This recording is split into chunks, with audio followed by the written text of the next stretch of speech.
राम जानकी मंदिर के महंत पर जानलेवा हमला हुआ है। बड़ी खबर आपको बता दें, महंत की सुरक्षा में 2 होमगार्ड्स भी लगाए गए थे। सोते समय हमलावरों ने महंत को गोली मारी। घटना से इलाके में हड़कंप मचा हुआ है। आपको बता दें कि महंत सम्राट दास की हालत इस वक्त गंभीर बताई जा रही है। उन्हें अब लखनऊ रेफर कर दिया गया है। खबर यह भी सामने निकलकर आई है कि रात के 2 बजे के आसपास उन पर यह हमला किया गया है जब वो सो रहे थे। राम जानकी मंदिर के महंत है सम्राट दास। आपको ये भी बता दें कि मंदिर की बेशकीमती जमीन पर भूमाफिया की नजर पड़ी हुई थी और जमीन के लिए ही महंत पर जानलेवा हमला करने की आशंका जताई जा रही है। बड़ी खबर इस वक्त की आपको बता दें गोंडा से आ रही है, जहां पर राम जानकी मंदिर के महंत पर जानलेवा हमला हुआ है। रात के 2 बजे का समय बताया जा रहा है जब हमला करने की कोशिश की गई है और गोलियां इन पर लगी है।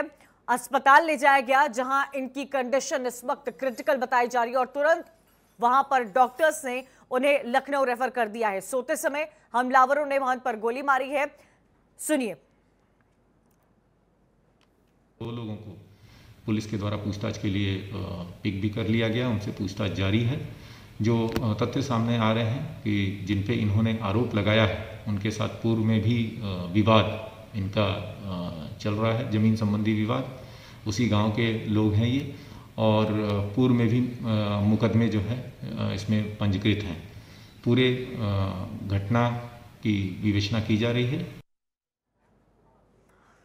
तो इस पूरे घटना की फिलहाल जांच चल रही है। उन पर गोली चली है, अस्पताल ले जाया गया जहां उनकी हालत गंभीर बताई गई। उसके बाद उन्हें महंत को लखनऊ रेफर कर दिया गया है और ये जमीन विवाद काफी लंबे समय से चला आ रहा है।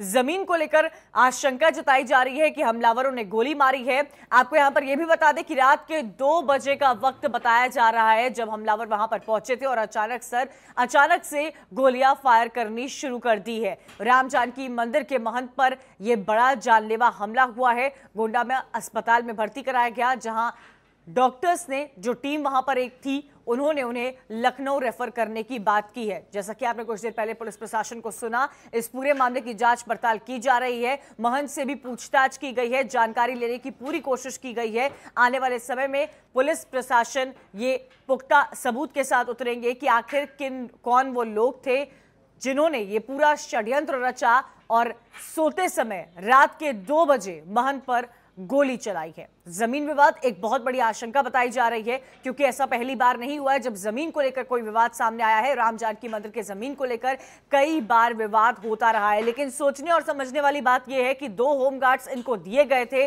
उसके बाद भी भारी लापरवाही देखने को मिली है। रात में 2 बजे का वक्त था जब हमलावर वहां पर पहुंचते हैं, आसपास किसी को नहीं पाते हैं और सीधे गोलियां चलानी शुरू कर देते हैं।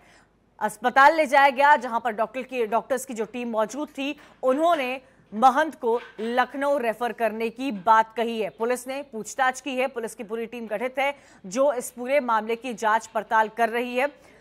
रात के 2 बजे की यह पूरी घटना है जब महंत पर गोली चलाई गई है। 2 होमगार्ड्स भी दिए गए थे, लेकिन वो 2 होमगार्ड्स उस वक्त कहां पर थे, क्यों इतनी बड़ी लापरवाही सामने आई है, यह भी बड़ा सवाल खड़ा हो रहा है। आखिर पुलिस प्रशासन के हाथों आरोपी कब लगेंगे, ये भी देखने की बात है। पुलिस को कुछ देर पहले आपने सुना, पुलिस ने साफ कहा कि जांच पड़ताल कर रही है। पुलिस मौके पर अस्पताल भी पहुंची।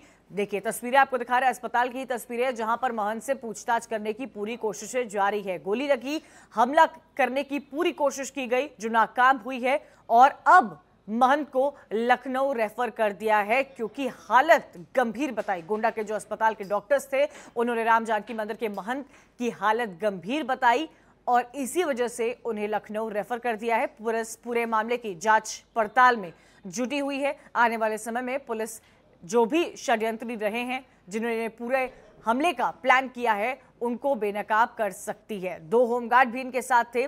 रात के 2 बजे ये बहुत बड़ा हमला हुआ है। सुरक्षा में 2 होमगार्ड्स लगाए गए थे महंत की सुरक्षा में और रात का 2 बज रहा था जब आसपास कोई नहीं था।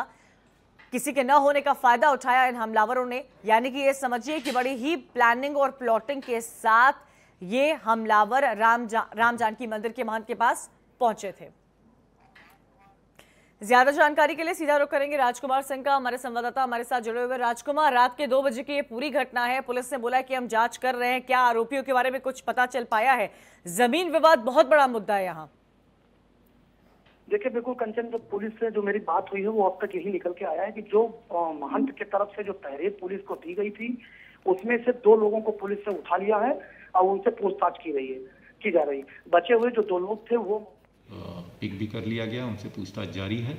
जो तथ्य सामने आ रहे हैं कि जिन पे इन्होंने आरोप लगाया है उनके साथ पूर्व में भी विवाद इनका चल रहा है, जमीन संबंधी विवाद।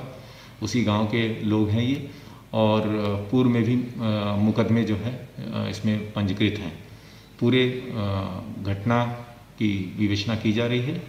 जो भी दोषी पाए जाएंगे उनके विरुद्ध कड़ी कार्रवाई की जाएगी, और इस विवाद को देखते हुए वहाँ पे विशेष सतर्कता बरती जा रही है।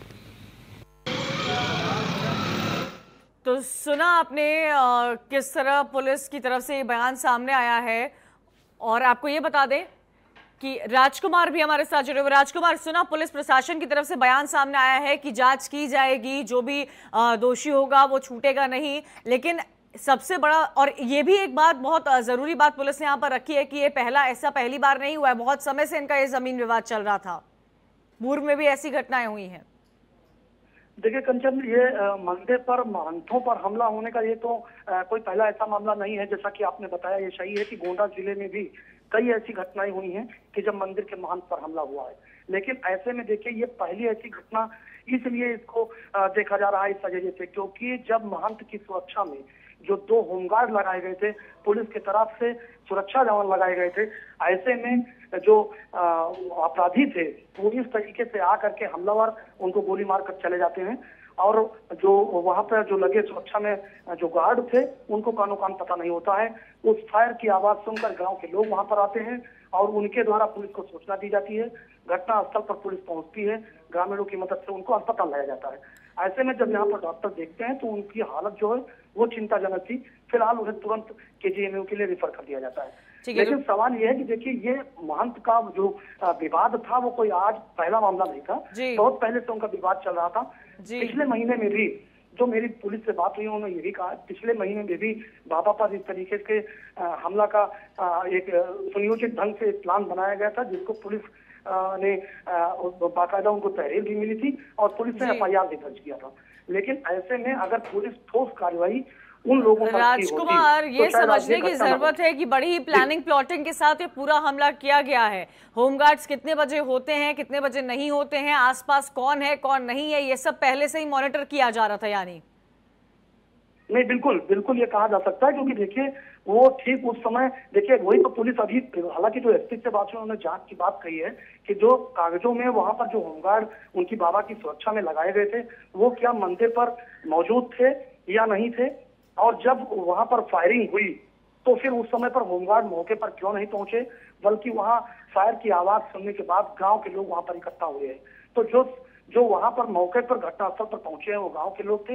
इसका मतलब ये क्लियर है कि वहां पर रैकिंग पहले से ही की गई थी, क्योंकि वो ठीक उसी समय का इंतजार कर रहे थे कि जब इस मंदिर स्थल पर कोई ना हो उस वक्त बाबा पर। राजकुमार, ये भी यहाँ समझाइएगा, क्योंकि पूरे अगर उत्तर प्रदेश की बात की जाए तो कई ऐसी घटनाएं बढ़ती ही जा रही हैं, हमलावरों को कोई डर नहीं है, आरोपी बढ़ते जा रहे हैं।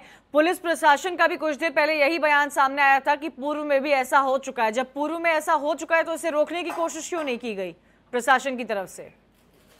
नहीं, देखिए जो पुलिस या उत्तर प्रदेश की कानून व्यवस्था है वो आप देख सकते हैं किस तरीके से जो कानून व्यवस्था है उस पर सवाल खड़े हो रहे हैं, और ऐसे में जो इलाकाई पुलिस है वो भी कहीं ना कहीं जो अपराधी हैं उन पर अंकुश लगाने में फेल साबित हो रही है, और सिर्फ उसी घटना की यही वजह रही है कि जो इस तरीके से इस घटना को अंजाम दिया गया है।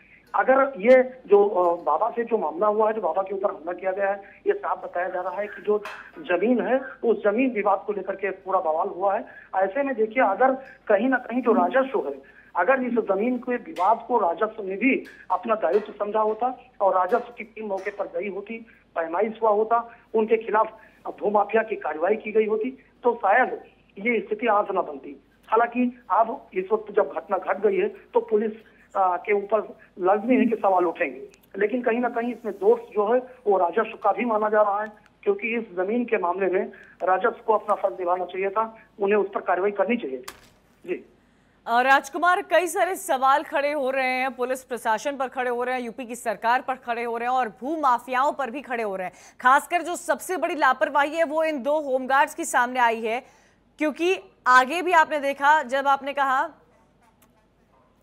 कि होमगार्ड्स नहीं बने हुए थे। ओमकार नाथ हमारे साथ कांग्रेस के प्रवक्ता जुड़े हुए हैं, आपके पास आएंगे राजकुमार, पर ओमकार जी का स्टेटमेंट मैं यहाँ लेना चाहूंगी। ओमकार नाथ जी, महंत पर गोली चला दी जाती है, पुलिस को कोई अब तक आरोपी हाथ नहीं लगते हैं, होमगार्ड उनको दिए जाते हैं पर होमगार्ड उस समय पहुंचे ही नहीं रहते जब उनको गोली लगती है, केजीएमयू रेफर कर दिया गया है। एक के बाद एक कई ऐसे केसेस बढ़ते जा रहे हैं और जब पूर्व में ऐसी घटनाएं हो चुकी है तो क्यों नहीं कोई स्ट्रांग एक्शन सरकार या पुलिस प्रशासन की तरफ से लिया जाता है? देखिए, इस सरकार का एक बार टोटल खत्म हो गया है, इसका कोई भी असर नहीं, और जब सरकार का असर नहीं रह जाता है तो इसी प्रकार से अपराध बढ़ते हैं और जिसको सरकार रोक नहीं पाती है। आज स्थिति ये हो गई है कि चाहे कहीं भी हो, चाहे कोई पुजारी हो, चाहे महंत हो, चाहे पंडित हो, चाहे वो कोई दलित हो, चाहे सवर्ण हो, किसी की भी जान सुरक्षित नहीं है। कब कौन मार दिया जाए ये कोई नहीं जानता। हम आप बात कर रहे हैं, कल हम आप यहाँ रहेंगे कि नहीं रहेंगे ये भी नहीं जानते। तो ये सरकार को हर हालत में अब जाना चाहिए और इसको कमियां निकालने का अब समय नहीं रह गया है, क्योंकि सरकार अपने में मदान हो गई है, अपनी गलतियों पर कोई रियलाइजेशन नहीं करना चाहती, ना उसको सुधार करना चाहती है। इसीलिए ये अपराध बढ़ रहे हैं और इसका निदान तभी संभव है जबकि सरकार बदले। ये बताइए सिंह साहब, जब सरकार आई थी तो कितने बड़े दावे योगी सरकार की तरफ से किए गए थे कि कानून व्यवस्था का एक एग्जाम्पल सेट करेंगे यूपी में। क्या कानून व्यवस्था आज है? सारी चीजें की गई थी, इन्होंने हर चीज को कहा था महीने भर में खत्म कर देंगे और एक चीज खत्म कर पाए। इस समय प्रदेश जो है बहुत बदहवाल स्थिति में है, चाहे वो कानून व्यवस्था हो, चाहे वो रोजगार व्यवस्था हो, चाहे वो व्यापार व्यवस्था हो, हर तरफ से आदमी मर रहा है और अभी किसानों को भी मारने का प्लान कर रहे हैं। इस सरकार को जब चली जाएगी तभी कुछ सुधार संभव हो पाएगा, क्योंकि जब नई सरकार आएगी तो अपनी इन गलतियों को देखेगी और उसको सुधार करने का प्रयास करेगी। ये नहीं कर पाएंगे, इनमें अब रही नहीं गया कोई मात्रा। लेकिन ओमकार नाथ जी, ये भी आपसे जानना चाहेंगे कि राजस्थान में तो आपकी सरकार है, वहां पर भी पुजारी पर तो ये वहां जाके उनका इस्तीफा मांगे का गलत काम कर रहे हैं, हम यहाँ से क्या बोलेंगे? तो आप अशोक गहलोत जी का इस्तीफा मांग रहे हैं? उत्तर प्रदेश के प्रवक्ता हैं, राजस्थान में ये जाए, हल्ला करें, सरकार को बर्खास्त कराएं। तो आप अशोक गहलोत जी का इस्तीफा, जो दल वाला विरोधी दल है वो उनके ऊपर चढ़ाई करे। ओमकार नाथ जी, आप अशोक गहलोत जी का इस्तीफा मांग रहे हैं? वहाँ की जनता को नहीं, ओमकार नाथ जी, मैं आपके बयान को एक बार फिर से सुनना चाहती हूँ। क्या आप अशोक गहलोत जी का इस्तीफा मांग रहे हैं? मैं क्यों मांगूंगा इस्तीफा? अरे आपने ही तो कहा। नहीं, आप क्योंकि देखिए संबंधित हूँ, मैं राजस्थान संबंधित नहीं हूँ। अरे कांग्रेस तो पार्टी आपकी है ना? नहीं, कांग्रेस पार्टी तो एआईसीसी के प्रवक्ता से बात कीजिए। आपके लिए राजस्थान की कुछ ही गिने चुने राज्यों में सरकार बची हुई है, एमपी से चली गई, कर्नाटक से चली गई, स्टूडेंट बायोलॉजी कैसे बताएगा? नहीं, मेरे कहने का मतलब है गिने चुने राज्यों में सरकार बची हुई है, मतलब नहीं है। अरे पार्टी की बात उससे कीजिए जो राजस्थान के बारे में बता सके। हम नहीं जानते वहाँ क्या घटना घटी है। तो ये आपको जानना चाहिए, हम आपको बता दें, राजस्थान में भी पुजारी की हत्या हुई थी, ये मैं आपको यहाँ पर बताना चाहती हूँ। ठीक है, उत्तर प्रदेश की तो कानून व्यवस्था के दावे किए गए थे, कैसे किया, क्या किया ये मुझे नहीं मालूम। मैंने अखबारों में पढ़ा कि मुख्यमंत्री ने कहा है कि हमने उनको गिरफ्तार कर लिया है और अगर किसी को प्रॉब्लम हो तो आके वहाँ देख लिए, बताए क्या कभी हम पूरा करेंगे। ठीक है, लेकिन मुख्यमंत्री का बयान था, अगर मुख्यमंत्री का बयान गलत है आपके हिसाब से तो एआईसीसी के प्रवक्ता से पूछिए या राजस्थान के प्रवक्ता से पूछिए, हम कैसे बता पाएंगे आपको? नहीं, हालत वही उत्तर प्रदेश में भी देखने को मिल रही है। कौन आखिर सुरक्षित है उत्तर प्रदेश में? न लड़की सुरक्षित है, न परिवार सुरक्षित है, न किसान है। मैं अपने घर की बात कर सकता हूँ जहाँ का मैं। अरे आपके राज्य की ही बात हो रही है ओमकार नाथ जी, क्या बात करूँ? अरे उत्तर प्रदेश की ही बात हो रही है, उत्तर प्रदेश का ही जिक्र किया मैंने कि न देश की बेटी सुरक्षित है, न पंडित सुरक्षित है। मैंने आपको बताया कि भाई देखिए, सबसे बड़ी दुर्दशा यहाँ पर यह है कि मुख्यमंत्री का इकबाल समाप्त हो गया है। मुख्यमंत्री जो कहते हैं उसका उल्टा होता है। तो जब उल्टा, जहाँ पुलिस घेर के मारी जा रही हो वहाँ अपराध आप कैसे नियंत्रित कर लोगे? आप बताओ। जब आप कप्तान बदलोगे तभी तो नियंत्रण होगा। जी ठीक है, तो सुरक्षा में 2 होमगार्ड भी लगाए गए थे। शुक्रिया ओमकार नाथ जी बातचीत करने के लिए हमसे।